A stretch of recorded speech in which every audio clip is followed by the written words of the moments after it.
Good morning, Paul. Here is your 950S on my F-head motor. Testing and adjustment have gone well. Very quickly, as a matter of fact, everything is looking good. Let's go ahead and fire it up. Ready. Pull it through a couple times for you.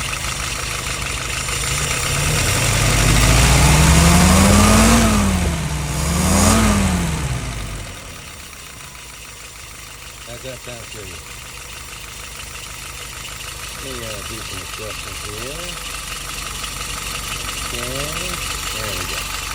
All right, idling at 700 RPM.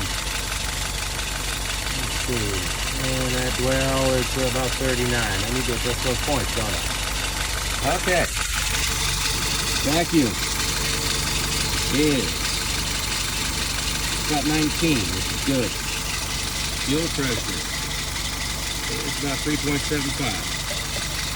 I'll pause here a couple more times for you.